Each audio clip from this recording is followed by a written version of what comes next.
Скъпи приятели, уважаеми дами и господа, другарки и другари, радвам се, че толкова много хора сме се събрали на този празник, среща на поколенията. Вижте колко сме различни, колко възрастови граници днеска се преплитат. И има ли друга политическа партия, която може да направи подобно събиране? И може би една от големите причини да навлязахме в нашата 125 годишнина е именно, че нашата партия съхрани в себе си основните искания, основните желания на всеки един човек.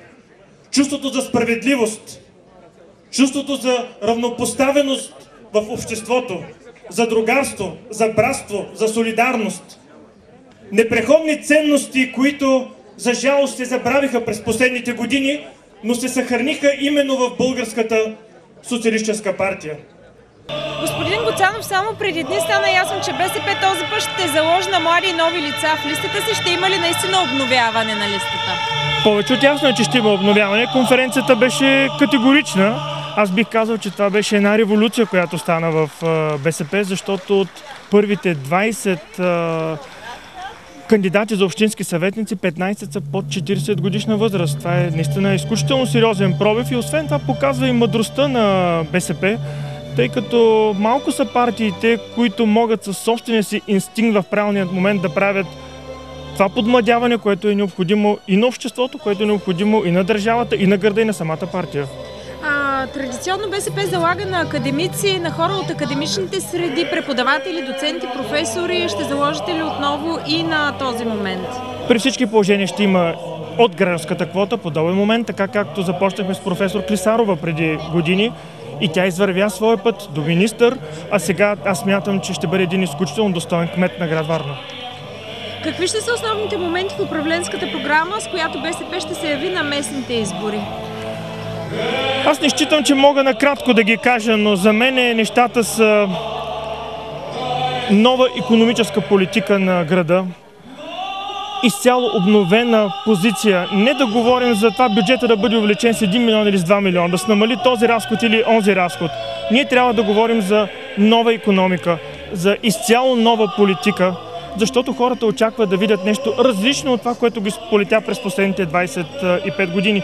И аз затова мисля, че във Варна и приляга и се полага да започне изграждането на нова общинска икономика. След като държавата не може да я направи, то град като Варна може да е вторият по големина, но не вторият по значение, може да направи този пробив. И на това ще заложим. На нова икономическа политика.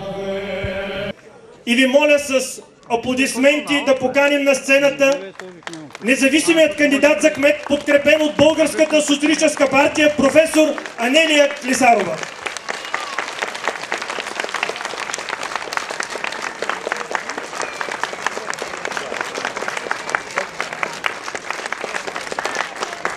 Благодаря ви. Ще кажа здравейте, приятели. Обръщам се, приятели, защото с вас, а и с още хиляди варненци, вече имаме 3 кампании. Предизборни кампании и считам, че тези кампании бяха успешни. Вие бяхте до мен и не само бяхте до мен. Вие ме повярвахте. Застанахте така, че да съм силна, да съм убедена, че ще мога да успея в започнатата мисия. Предстои ни много трудна битка. И тя започва от днес, от сега, даже вече я започнахме. Тази битка няма да е лесна. Ще има сигурно грозни сцени, тя ще бъде безкомпромисна и ще ви кажа защо си мисля така. Защото тази битка, тази борба за власт понякога така обсебва човека, че пречи на развитието и на него, на близките му и на града ми. И каква е рецептата? Рецептата е не борба за власт. Рецептата е да бъдем честни, да бъдем искрени, да даваме правилните и добрите решения. Тогава всеки ще ни повярва. И какво ни предстои? Предстои ни да тръгнем напред, да стигнем до сърцето и душата на всеки варненец, да усетим неговите незгоди, да го разберем, да го чуем, за да ни чуе и той. Само така Варна ще ни последва. Вярвайте, трябва да успеем и аз съм сигурна в победата. Убедена съм в победата за това, защото нашите идеи са правилни. Ние работим за доброто на Варна. Ние искаме социална справедливост. Ние сме сигурни, че за нас, за децата ни, за внуците ни, ще бъдем много по-отговорни, ще бъдем много по-силни и няма да казваме нищо не зависи от нас. Напротив, всичко зависи от нас и трябва да държиме живота си в ръцете си. Живота на Варна, живота на нашите деца, на нашето бъдеще. И ако всичко зависи от нас, ние ще успеем. Професор Клисарова, БСП ви подкрепи като независим кандидат за кмет. Приехте подкрепата, защо? Аз съм готова да приема подкрепата на всички партии и на всички варненци, които милеят за Варна, искат промяна във Варна и са сигурни, че заедно ще можем да направим такава Варна, каквато е в мечтите ни. С бизнес, с икономика, с туризъм, с образователна структура, така че всеки варненец да се чувства спокоен, да се чувства сигурен и да се гордее, че живее във Варна. Казахте, че искате да управлявате с всички варненци. Как ще стане това? Да, така е. Аз придобих един голям опит, макар и за кратко време, когато бях министър. Тогава трябваше да работя с 90 000 учители, за да направиме програмите. И много ми помогна този административен опит. Направихме платформа. Такава платформа ще направим във всяко районно кметство. Така че варненци да могат да гласуват заедно с общинските съветници. И никой няма право да не чуе гласа на варненци. Аз съм убедена, че те ще ме последват, ще ми повярват, ще гласуват и заедно ще вземаме най-правилните решения. Аз мисля, че трябва да поканим и други хора на сцената, които са част от този отбор, който ще излезе на тази тежка надпревара само след един месец. Отборът на нашите кандидати за районни кметове. Пламен Гърдинаров, 2 пъти кмет на най-големият район в България, Приморски.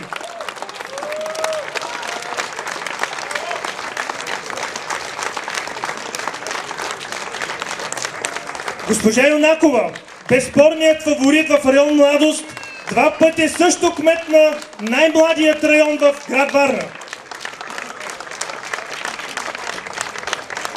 Алексей Алексиев, наш народен представител от 42-то народно събрание, кандидат за Централният район Одесос.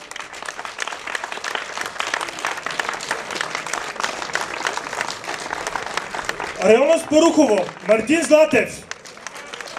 Очакваме много, защото този район пострада безкрайно преди година, година и половина и толкова малко внимание му се обърна, така че, Мартине, много залагаме на тебе всички, които сме те подкрепили. При нас е председателят на Националният съвет на Българската социалистическа партия Михаил Миков.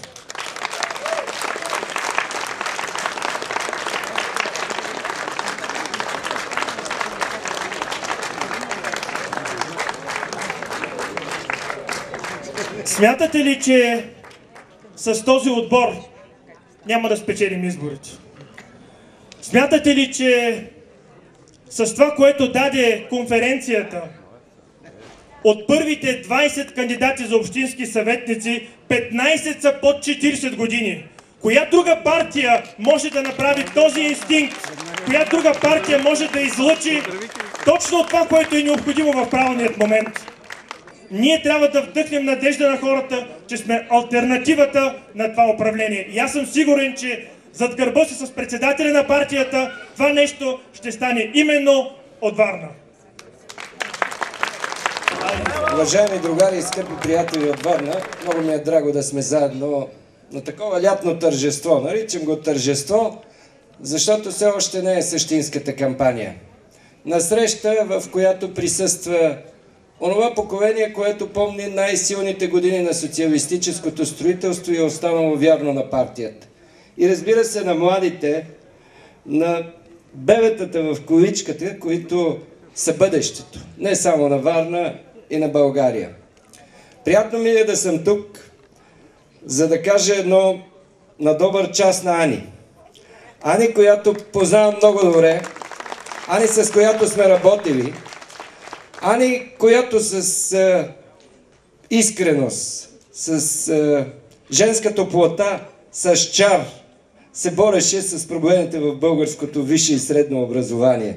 Мисля, че го правеше много успешно и за това и благодаря. Ани, аз се радвам, че инициативният комитет те издигна теб. Радвам се, че Българската социалистическа партия застава за теб. Радвам се, че Българската социалистическа партия залага на хора с биография. На Ани, на кандидатите за районни кметове, на нашата листа съветници, в която е намерен баланс между подмладяване и знание за общинските дела. Няма да бъде лесно. Нашите основни опоненти ще хвърлят огромни усилия, за да запазят възможностите, средствата, които се извиват във Варна, една голяма част от тях да изтичат през приближените до общината фирми и да не стигат до нуждите на хората, заради които те са предназначени. Ще има компромати, ще има атаки, ще има опити за разбиване на солидарността, която е изключително необходима и по време на избори, но особено по време на избори. Така че бъдете задружни. Желая ви успех. Желая ви, каквото е настроението днес, тази лятна вечер, да бъде много по-силно в изборната нощ. А пък ние стоиме твърдо зад Ани, зад кандидатите за кметове на райони, зад нашите съветници. Желая успех и пак казвам, една спокойна, със самочувствие, силна и най-вече успешна кампания. На добър час, Ани, на добър час, наши кандидати.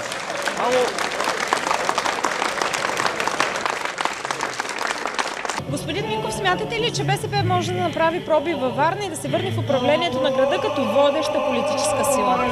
Определено и то с Ани, заради която съм и тази вечер тук да я подкрепя. БСП категорично я подкрепя, застава зад нея.